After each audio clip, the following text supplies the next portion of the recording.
আমন্ত্রণ জানিয়ে শুরু করছি আজকে গুরুত্বপূর্ণ আন্তর্জাতিক সংবাদ। ইরানে মোসাদের 50 এজেন্ট আটক। ইসরায়েলের বিষয়ে এবার কঠোর সিদ্ধান্ত স্পেনের। সে বিমানটি রাশিয়ার ক্ষেপণাস্ত্র হামলায় ভূপাতিত হয়েছিল, বেরিয়ে এলো চাঞ্চল্যকর তথ্য। পারস্য উপসাগরে নৌমাইন লোড করেছিল ইরান, চাঞ্চল্যকর তথ্য ফাঁস। শুনুন বিস্তারিত। দক্ষিণ পূর্বাঞ্চলীয় সিস্তান ও বালুচিস্তান প্রদেশে নিরাপত্তা বাহিনী দিয়ে অভিযান চালায় ইরান। এতে ইসরায়েলি গোয়েন্দা সংস্থা মোসাদের সঙ্গে সংশ্লিষ্ট 50 জনের বেশি এজেন্ট আটক হয়েছেন বলে দাবি করেছে দেশটির ইসলামী বিপ্লবী গার্ড বাহিনী আইআরজিসি। মেহের নিউজের এক প্রতিবেদন থেকে জানা যায় অভিযানের সময় 2 জন নিহতও হয়েছে। এক বিবৃতিতে আইআরজিসির স্থলবাহিনীর কুদস ঘাঁটি জানিয়েছে, ইসরায়েলপন্থী সন্ত্রাসী ও ভাড়াটে গোষ্ঠীগুলোর বিরুদ্ধে কয়েক দফায় পরিচালিত অভিযানে এসব ব্যক্তি আটক হন। এছাড়া আটককৃতদের কাছ থেকে বিপুল পরিমাণ অস্ত্র ও গোলাবারুদ উদ্ধার করা হয়েছে, যার মধ্যে যুক্তরাষ্ট্র তৈরি আগ্নেয়াস্ত্রও রয়েছে। আইআরজিসি জানায় ধৃত ব্যক্তিরা ইরানে গুরুত্বপূর্ণ অবকাঠামো ও নিরাপত্তা স্থাপনাগুলোতে হামলার পরিকল্পনায় যুক্ত ছিল। গোটা অভিযানটি 2 সপ্তাহব্যাপী পরিকল্পনার ভিত্তিতে বাস্তবায়ন করা হয়েছে। প্রদেশটি পাকিস্তান ও আফগানিস্তান সীমান্তবর্তী এলাকা হওয়ায় অঞ্চলটিতে দীর্ঘদিন ধরে বিচ্ছিন্নতাবাদী ও জঙ্গি গোষ্ঠীর সক্রিয়তা রয়েছে। ইরান বরাবরই অভিযোগ করে আসছে এই অঞ্চলকে ব্যবহার করে ইসরায়েলের গোয়েন্দা সংস্থা মোসাদ এবং যুক্তরাষ্ট্রের সিআইএ দেশের ভেতরে নাশকতামূলক কার্যক্রম পরিচালনা করছে। আইআরজিসি আরও দাবি করে এই অভিযানের মাধ্যমে মোসাদের একটি বড় নাশকতা পরিকল্পনা ব্যর্থ করে দেওয়া হয়েছে। তারা জানায় ইসরায়েলের অঞ্চলে সামরিক তথ্য চুরি, বিশৃঙ্খলা সৃষ্টি এবং ইরানের অভ্যন্তরীণ নিরাপত্তা ব্যবস্থা দুর্বল করার জন্য স্থানীয়দের অর্থ ও প্রশিক্ষণ দিয়ে নিয়োগ করছিল। তবে এই বিষয়ে এখন পর্যন্ত ইসরায়েলের কোনো প্রতিক্রিয়া পাওয়া যায়নি। বিশেষজ্ঞদের মতে ইরান সরকারের এমন ঘোষণার পেছনে কৌশলগত বার্তা রয়েছে। এটি যেমন অভ্যন্তরীণ নিরাপত্তা বাহিনীর সক্ষমতা প্রদর্শনের ইঙ্গিত, তেমনি আন্তর্জাতিক মহলকে জানিয়ে দেয়া দেশের ভৌগোলিক সীমান্ত রেখা অতিক্রম করে কোনো হস্তক্ষেপই বরদাস্ত করা হবে না। আটক ব্যক্তিদের পরিচয় আনুষ্ঠানিকভাবে প্রকাশ করা হয়নি, তবে ইরানের পক্ষ থেকে জানানো হয়েছে তাদের বিরুদ্ধে আইন অনুযায়ী ব্যবস্থা নেওয়া হবে এবং দেশের নিরাপত্তা ও সার্বভৌমত্বের বিরুদ্ধে ষড়যন্ত্রকারীদের কঠোর শাস্তি দেওয়া হবে। এদিকে ইসরায়েলের সঙ্গে সব ধরনের বাণিজ্যিক সম্পর্ক ছিন্ন করার ঘোষণা দিয়েছে স্পেনের শীর্ষস্থানীয় স্টিল প্রস্তুতকারক কোম্পানি সিডেনোর। এ তথ্য নিশ্চিত করেছে বলে জানিয়েছে তুরস্কের সংবাদ সংস্থা আনাদোলু। স্পেনের উত্তরাঞ্চলীয় বসক প্রদেশে অবস্থিত সিডেনোর জানিয়েছে তারা এখন থেকে ইসরায়েলে কোনো পণ্য রপ্তানি করবে না। প্রতিষ্ঠানটির ভাষায় এই সিদ্ধান্তের আর্থিক প্রভাব খুবই সীমিত, কারণ ইসরায়েলে তাদের মোট বিক্রির মাত্র 0.5%-ও কম। এ ঘোষণার আগে আয়ারল্যান্ড ভিত্তিক অনুসন্ধানী সংবাদ মাধ্যম দি ডিচ একটি প্রতিবেদন প্রকাশ করে।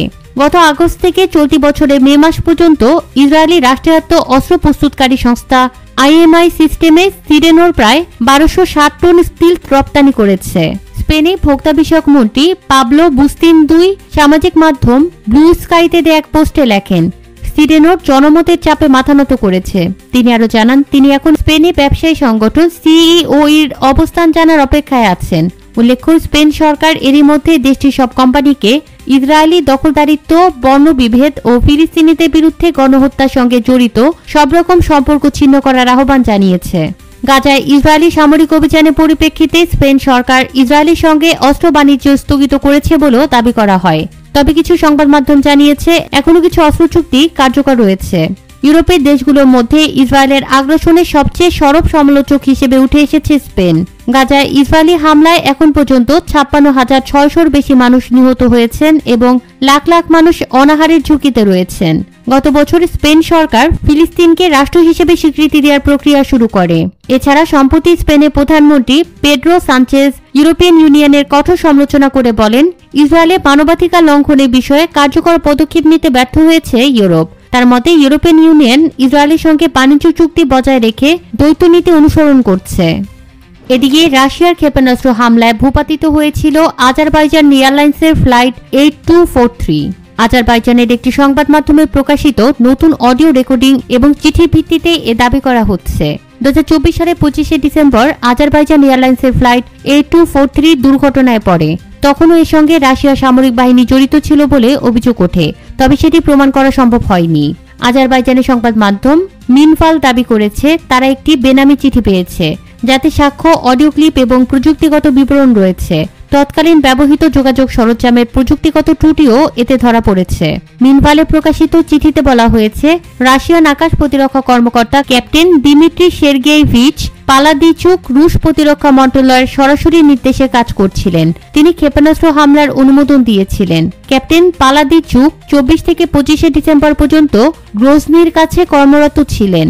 ঘটনার দিন তার ইউনিটকে সম্পূর্ণ যুদ্ধ প্রস্তুতিতে নামতে নির্দেশনা দেওয়া হয়। চিঠিতে আরও বলা হয়েছে, দুর্বল মোবাইল রিসিপশন এবং কার্যকরী তারযুক্ত যোগাযোগের অভাবের কারণে সমন্বয় মোবাইল সংযোগের ওপর নির্ভরশীল ছিল। ওই দিন সম্ভাব্য লক্ষ্যবস্তু শনাক্ত করা হয় এবং রাডার ব্যবহার করে ট্র্যাক করা হয়। ঘন কুয়াশা অপটিক্যাল যোগাযোগ বিচ্ছিন্ন করে দেওয়ার পর পালাদিচুককে ফোনের মাধ্যমে বস্তুটি ধ্বংস করার নির্দেশনা দিতে বলা হয়েছিল। নির্দেশ পাওয়ার পর তার বাহিনী 2টি ক্ষেপণাস্ত্র নিক্ষেপ করে।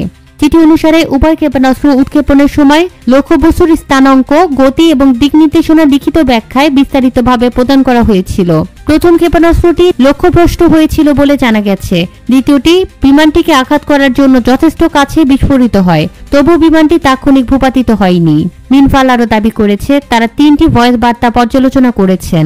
অপারেশনাল অর্ডার দেওয়া হয়েছিল বলে কণ্ঠস্বরগুলো নিশ্চিত করে। 2টি ক্ষেপণাস্ত্র নিক্ষেপ করা হয়েছিল এবং বিস্ফোরণ বিমানটিতে আঘাত করেছিল।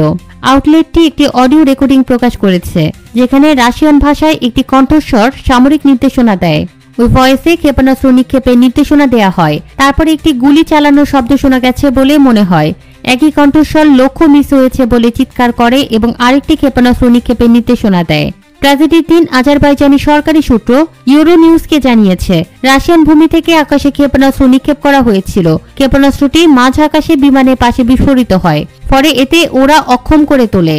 একই সূত্র জানিয়েছে, পাইলটদের জরুরি অবতরণের অনুরোধের শর্তেও ক্ষতিগ্রস্ত বিমানটিকে রাশিয়ার কোনো বিমানবন্দরে অবতরণ করতে দেয়া হয়নি।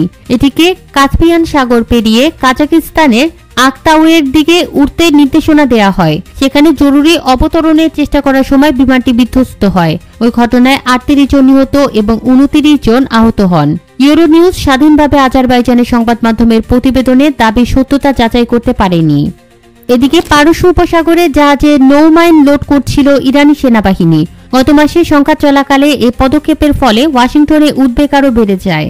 তখন ইরান ইসরায়েলের বিভিন্ন স্থানে হামলাও তীব্র করে, আর সেসব হামলার সফলতার হারও সময়ের সঙ্গে বাড়ছিল। যুক্তরাষ্ট্র জানতে পারল হরমুজ প্রণালী অবরোধের প্রস্তুতি নিচ্ছে তেহরান। 2 মার্কিন কর্মকর্তার মতে, অপ্রকাশিত প্রস্তুতিগুলো তখনই মার্কিন গোয়েন্দারা শনাক্ত করে। গত 13 জুন ইরানের বিরুদ্ধে ইসরায়েলের প্রাথমিক ক্ষেপণাস্ত্র হামলা শুরু করার কিছু সময় পরই পারস্য উপসাগরে শক্তি বাড়াতে শুরু করে ইরান। সংবেদনশীল গোয়েন্দা বিষয় নিয়ে আলোচনা করায় নাম প্রকাশ না করার অনুরোধ করেছেন ওই কর্মকর্তা।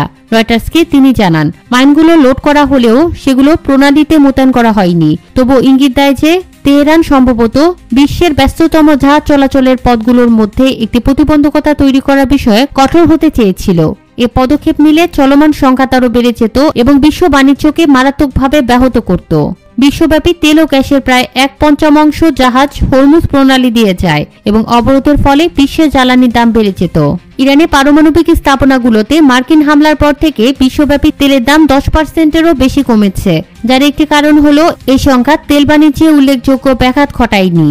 22 জুন তেহরানে পারমাণবিক কর্মসূচিকে পঙ্গু করার লক্ষ্যে যুক্তরাষ্ট্র ইরানের 3টি গুরুত্বপূর্ণ পারমাণবিক স্থাপনায় বোমা হামলা চালানোর পরপরই ইরানের সংসদ প্রণালীটি বন্ধ করার একটি পদক্ষেপকে সমর্থন করেছে বলে জানা গেছে।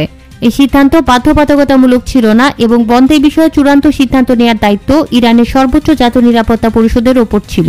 ইরান বছরের পর বছর ধরে প্রণালীটি বন্ধ করার হুমকি দিয়ে আসছে, কিন্তু কখনো সেই হুমকি বাস্তবায়ন করেনি।